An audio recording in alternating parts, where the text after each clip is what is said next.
Malaysia. Here are some of the oldest rainforests on Earth. Survivors of 130 million years of evolution. A realm of immense diversity. A living miracle of complexity. Malaysia's rainforest is one of the last refuges of an iconic animal. The Malayan tiger, now so rare it is like a phantom.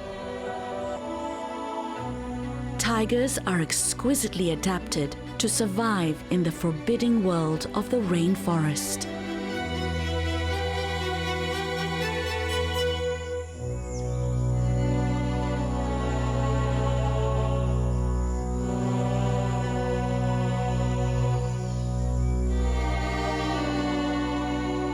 Once the tiger was the striped monarch of this ancient domain.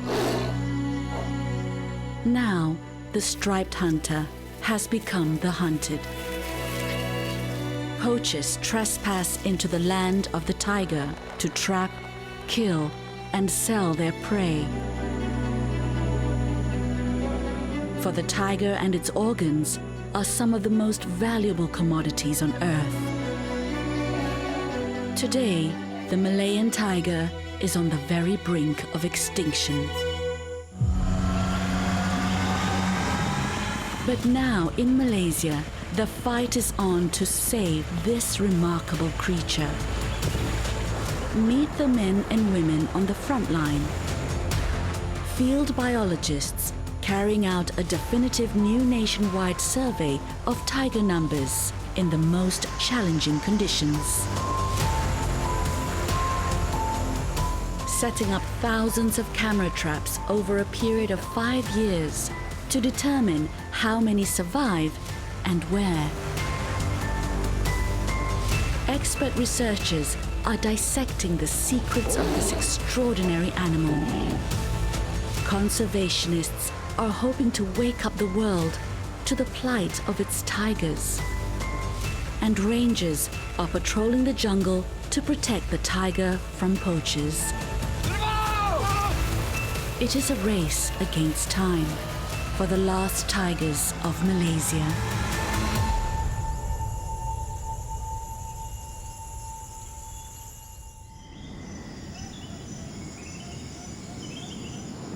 This is Taman Negara, a vast expanse of pristine rainforest, almost 6 times bigger than the island of Singapore, and today one of the last refuges of the Malayan tiger. But how many Malayan tigers survive here in the wild? That's what Hazrul Rahman and his team from Malaysia's Department of Wildlife and National Parks must find out.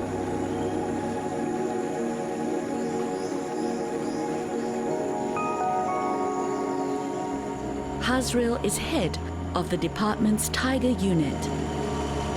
His expedition to Taman Negara is part of Malaysia's first national survey of tiger populations.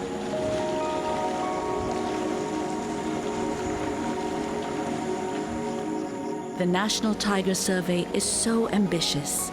It covers an area bigger than 8 million football fields that many different experts and organizations have been brought together to carry it out.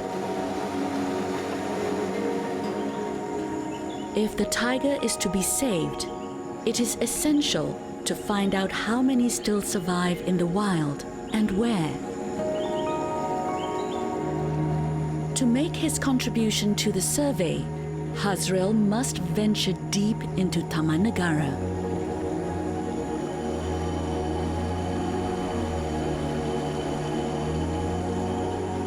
There are no roads, so the team must make the 2-day journey by river, negotiating numerous shallow rapids along the way.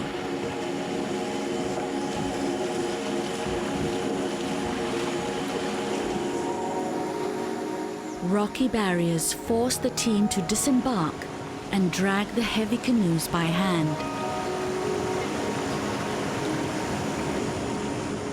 And there's another challenge.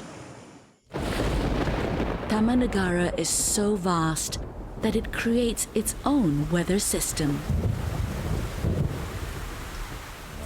Torrential downpours make traversing the environment even tougher. And it's not just about the discomfort of getting soaked.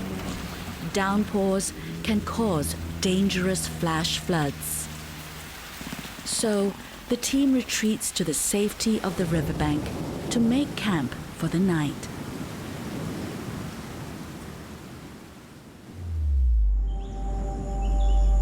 Dawn breaks sparkling and clear, but Hazrel and the team need to make up time.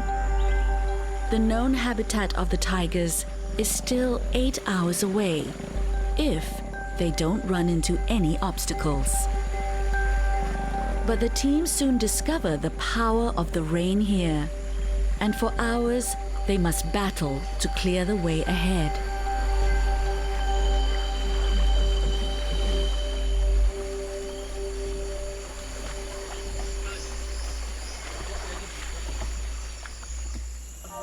It takes 2 days, but the team finally arrives at its destination. This huge limestone outcrop deep inside Taman Negara.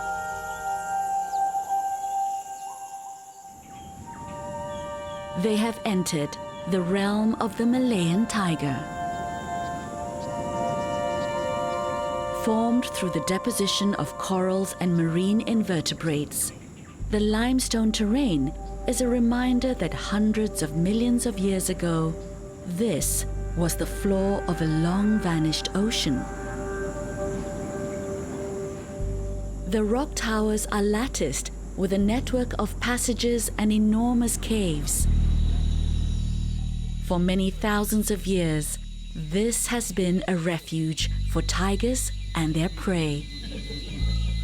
Remarkably, Hazrel is a tiger expert who has never seen a tiger in the wild. In the rainforest, animals blend amongst the foliage. Spotting them is near impossible.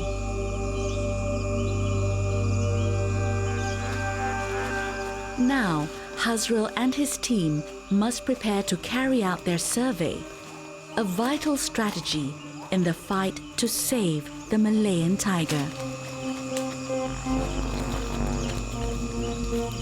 The team begin to explore the domain of the tiger and soon find traces of its presence.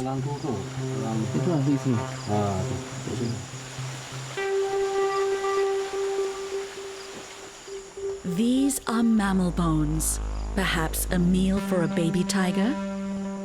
The team is excited because evidence of tiger breeding would be good news. And then, just around the corner, a collection of pug marks. These look like the paw prints of a tiger. Could these be tiger cubs or another cat species? The finds are encouraging, but now the hard work must begin. But how do you count tigers in this vast and dense terrain? The solution is a network of camera traps to capture images of tigers.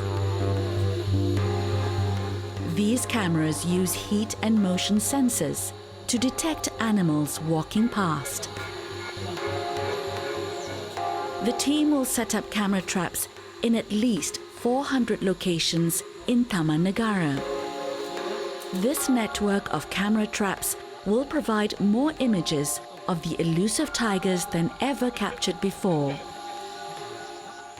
For the next 6 months, the team will return to recover the images once every 4 weeks and begin the process of counting the tigers in the wild.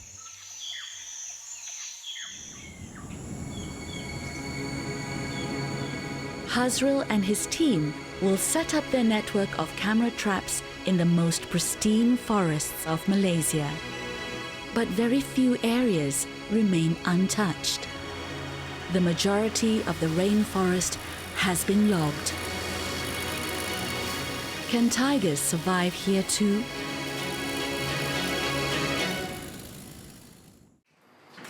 There are other teams at work on Malaysia's ambitious first national survey of tiger populations. Pelindung, a Malaysian non-governmental organization, has the biggest challenge. They are planning to set up thousands of camera traps across a huge area, more than 20 times the size of Singapore.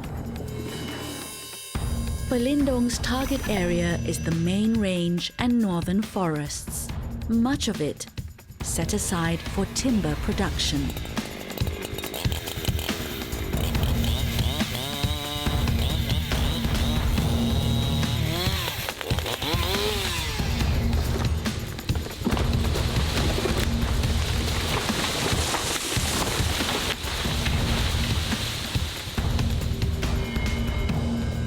Logging creates a secondary forest. Here, the typical canopy of the pristine forest has deteriorated. Trees are smaller, and with more sunlight reaching the forest floor, a dense layer of new vegetation makes these logged forests almost impenetrable. There may still be tigers here. The question is, how many, and where to search across such a huge area? The researchers will focus on the ridges of the main range, river crossings, and along forest trails.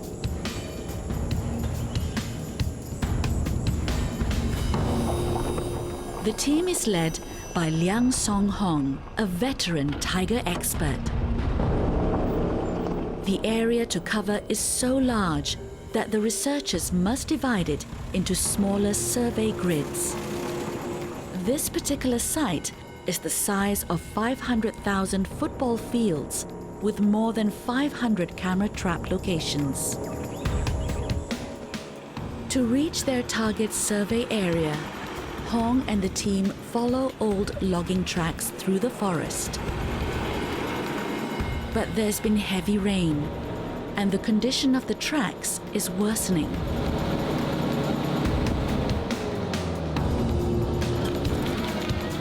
The team has just 4 weeks to carry out this part of the national survey. They reach a trail spotted during the mapping exercise, which might be used by tigers.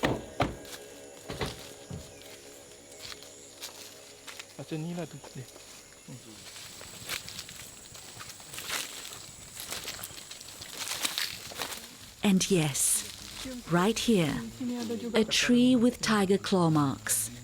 It's a promising sign. Hong and his team set up cameras on either side of the trail to capture both flanks of any tigers that pass through. The team also want to get an idea of how other smaller mammals and the tiger's prey use the trail, so a second camera is positioned closer to the ground. Each camera trap has to be painstakingly positioned to maximize the likelihood of capturing these elusive creatures of the forest. To reach these optimum areas, team members use their motorbikes when they can, or walk for many kilometers.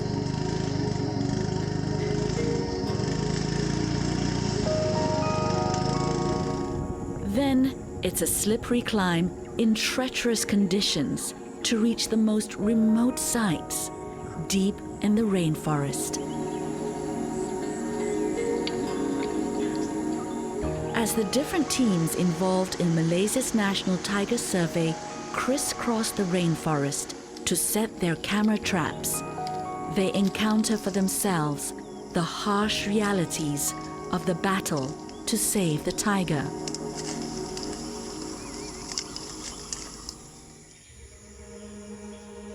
The tiger was once awed and respected, and transformed into myth and legend.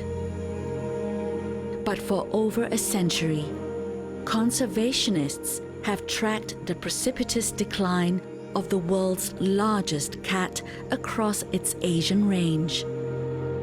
Once, there used to be more than 100,000 tigers. Now, less than 4,000 remain in less than 5% of their former range. What has caused this drastic decline? Deforestation has had a catastrophic impact on the ancient rainforests of Malaysia, the home of the tiger. In the last century, more than half of the rainforest in Peninsular Malaysia has been lost. As the rainforest shrinks, the number of tigers inevitably fall. In the 1950s, it was estimated that 3,000 tigers roamed these jungles. By the turn of the century, only 500 remained. But habitat loss is just one factor driving down tiger numbers.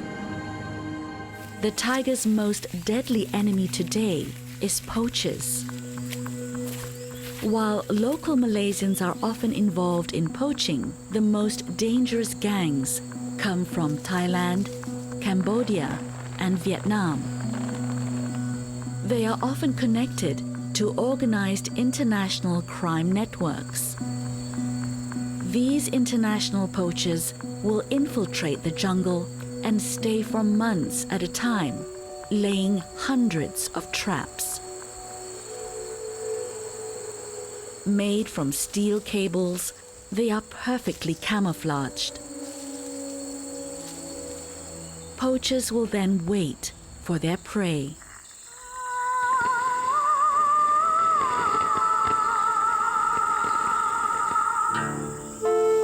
They hunt tigers mercilessly for their bones, blood, and sexual organs, all prized for their mythical medicinal qualities. Their skin, skull, claws, and canine teeth are traded as trophies and talismans. Tiger meat is consumed as an exotic treat. In Malaysia, Royal Belum State Park has been a primary target for poachers. Here, the World Wildlife Fund, or WWF Malaysia, found a snared tiger and recorded the horrors of the poachers' trade.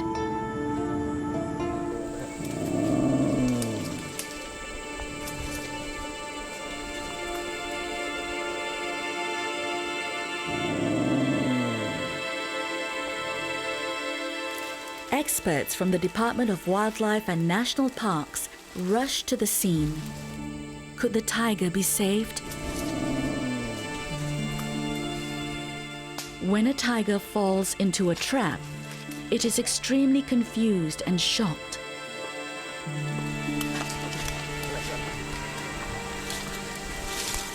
It will lash out at the trap that has ensnared it, but the more the tiger pulls on the snare, the tighter the noose becomes, biting down into the skin and bone as it fights for freedom.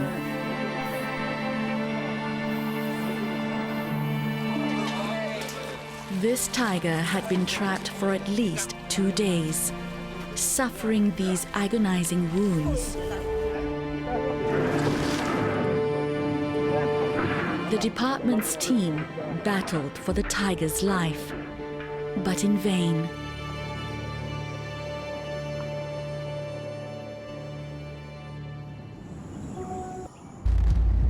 There is disturbing news about a tiger that has entered a village in Terengganu. What has caused the tiger's strange behavior? The tiger is spotted lingering outside a house just after dawn. 2 hours later, the tiger terrifies a villager. It rubs against him while he is busy repairing his house. Unlike the villager, the tiger is oddly calm. Soon afterwards, the same tiger causes mayhem in the main street of the village. As the villagers flee, one falls, but the tiger merely licks his arm. The behavior of the rogue tiger is completely out of character. Then the tiger vanishes back into the forest, leaving behind a puzzle. What can explain its unusual behavior, and why did it enter the village? The Department of Wildlife organizes a team to track down the tiger and try and find out what caused its odd behavior. After 8 hours, the tiger is found and tranquilized. Chief Vet Dr. Zubaida takes blood samples to find out what's wrong with the animal. The tiger has been given a name, Awang Besol.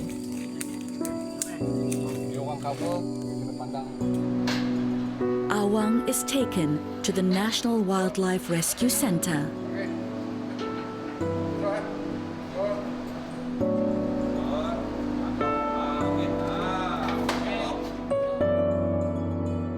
The blood results are a shock.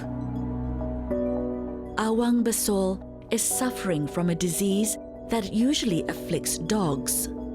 It's known as canine distemper. The disease is caused by a virus that damages an animal's nervous system.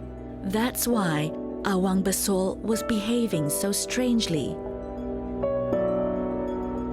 Unfortunately, 4 days later, Awang Basol is dead.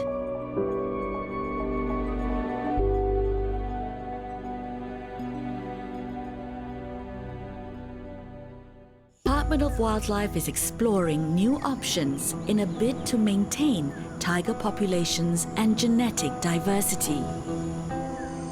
At the National Wildlife Rescue Center, a reproductive biotechnology team has been established to aid tiger reproduction in the lab. Today, they will be carrying out a unique procedure. This is Zana, a female tiger. For the last month, she has been receiving hormone treatments to make the sedated T is carried into the lab. The team carefully monitor his vital signs and extract the sperm they need. Now the team has to assess the result. Will T's sperm? Can the tiger really be saved in the laboratory? Over the last 5 years, teams of researchers have been setting up camera traps all over the country to count the number of tigers in Malaysia's first National Tiger Survey. The huge task of compiling the data gathered by the camera traps in the pristine forests of Taman Negara and logged jungles of the main range is the responsibility of Hazril from the Department of Wildlife and Hong from Pelindung. Literally, millions of images have been captured over 60 months. Each one needs to be sorted and analyzed. They are bedazzled by the world that cameras have caught. The lesser mouse deer, the sun bear,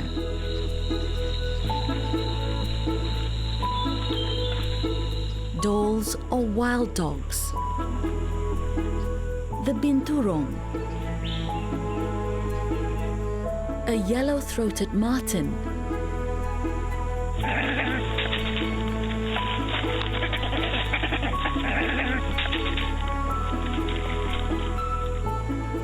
a rarely seen sarau,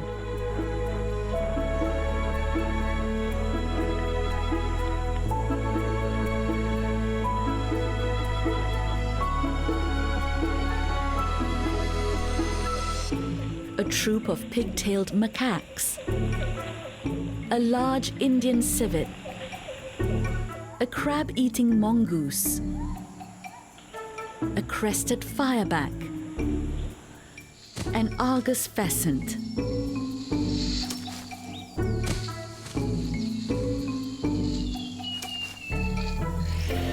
the Malayan tapir,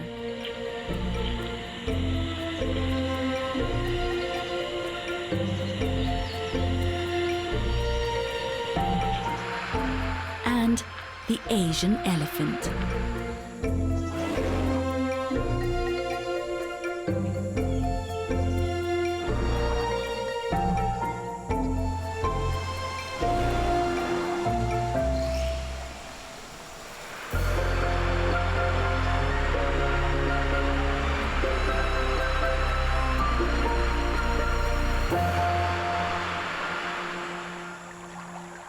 Only a few Samba deer, the tiger's preferred meal, were captured by the camera traps.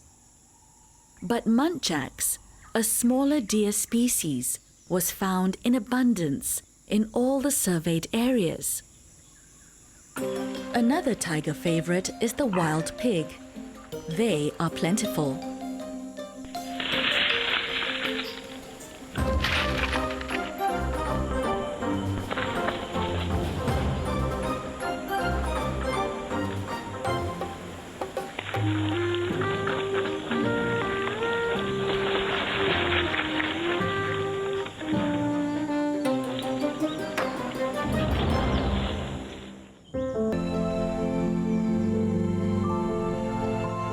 Cubs will learn all the skills. The conservationists are thrilled by the diversity of animal life in Taman Negara. But it is the presence of the Malayan tiger that makes this place so special. This region of Taman Negara remains the domain of the tiger. All the cats here use the limestone outcrop as a communication tool. The tiger will spray often to leave a message using its scent-rich urine to mark its territory. But the tiger does more than mark its domain.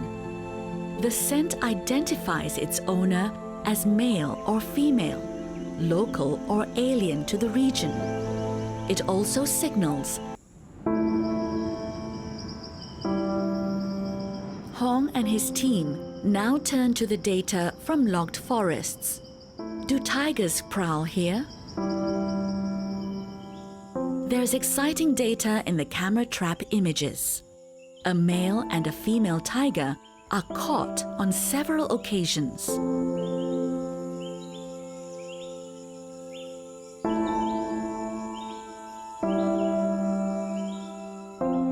And the team were right about that tree. It turns out to be a favorite scratching post for tigers.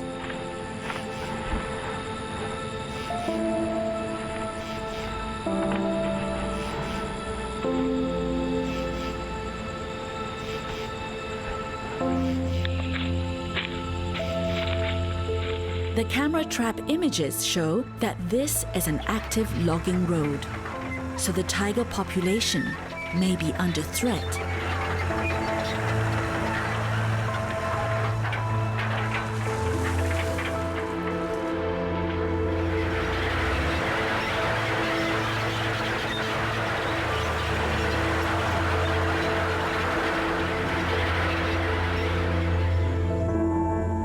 The tiger still manages to survive here, but for how long?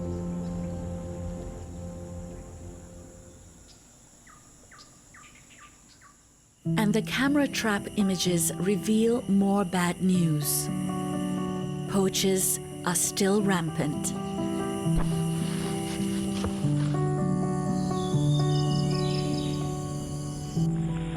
Thanks to poachers, the forest has many mutilated three-legged animals. They have been caught in snares and have bitten off their limbs to escape.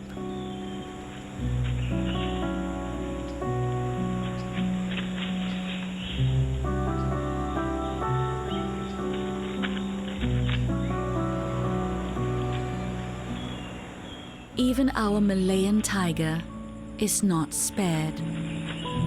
Their chances of survival are slim. All the teams involved in Malaysia's national survey are compiling their data.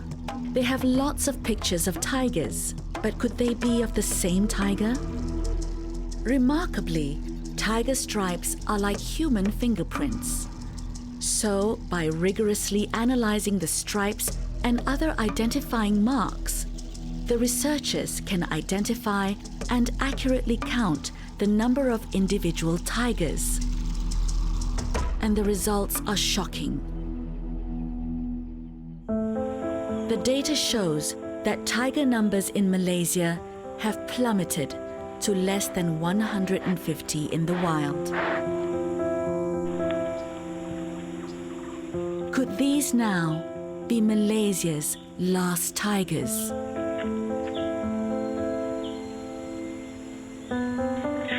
The Malayan tigers are at an existential tipping point, a critical time when, unless significant protections are put in place, these big cats could soon face extinction in the wild.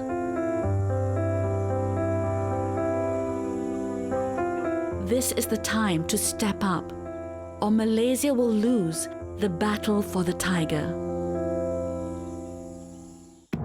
Handicapped in the past by the number of rangers they can recruit, Malaysia's Department of Wildlife has ramped up its efforts.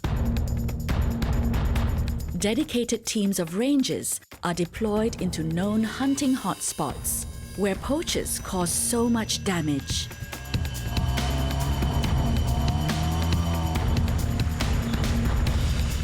Specialized enforcement teams are in place and ready to respond to any crisis. In Royal Belum State Park, tribal groups are joining the battle. WWF Malaysia steps up and deploys 70 men on the ground. Head of the Royal Belum Park, Shah Reza, believes that Aboriginal peoples have a vital role to play in the conservation battle. Assisted by the NGO Rimau, Reza has set up the Monarch Patrol Unit. It is made up entirely of local indigenous peoples who will work together with the state park rangers to take the fight to the poachers.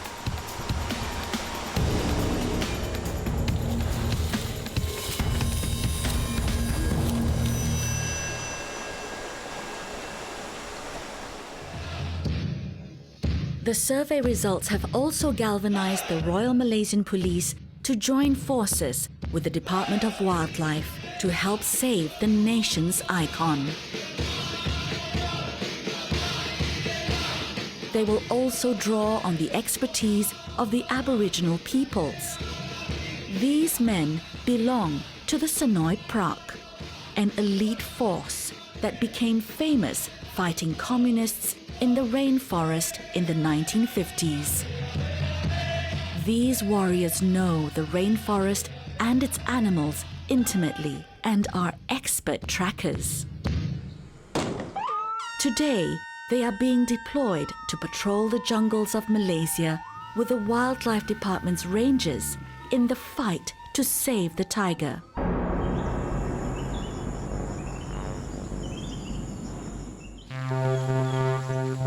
These rangers are on a 10-day patrol in the main range.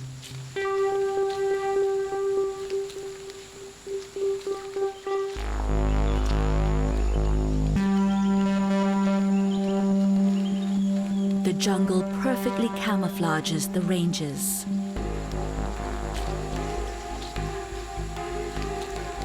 They stumble across a snare, and it looks as if it was laid very recently. poachers could be nearby. They are likely to be armed and dangerous. The patrol doesn't take long to track down the poachers' camp.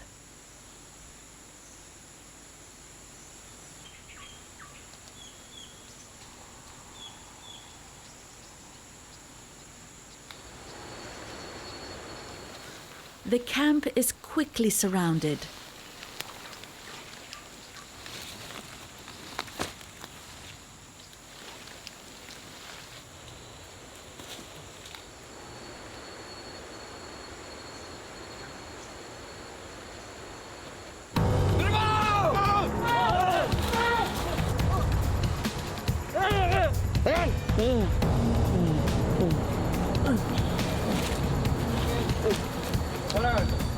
Two poachers are arrested.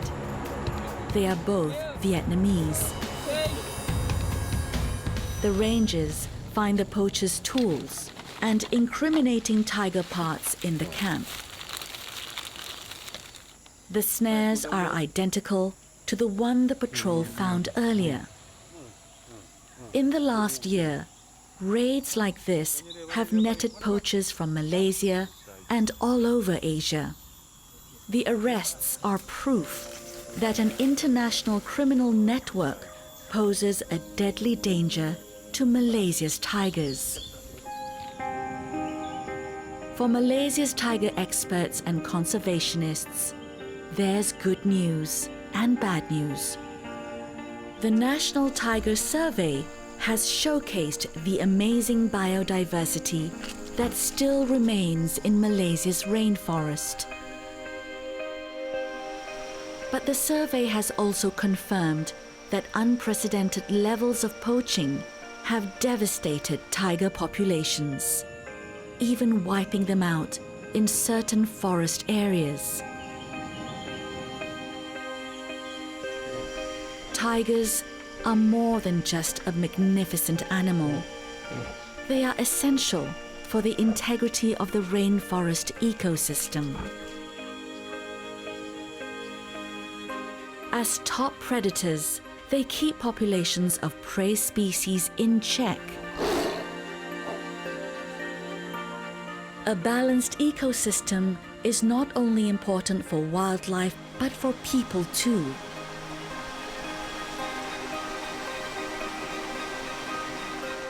By protecting tigers, other animals are protected too.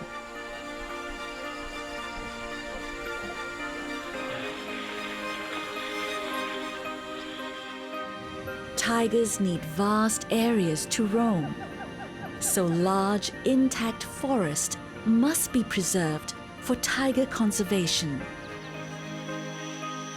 Disconnected forests also need to be reconnected to maintain genetic diversity of tigers. Today, there remains only a small window of opportunity to save these majestic creatures. There is encouraging evidence of cubs being born across the country. If tigers continue to breed, there may still be a chance to turn the tide of extinction.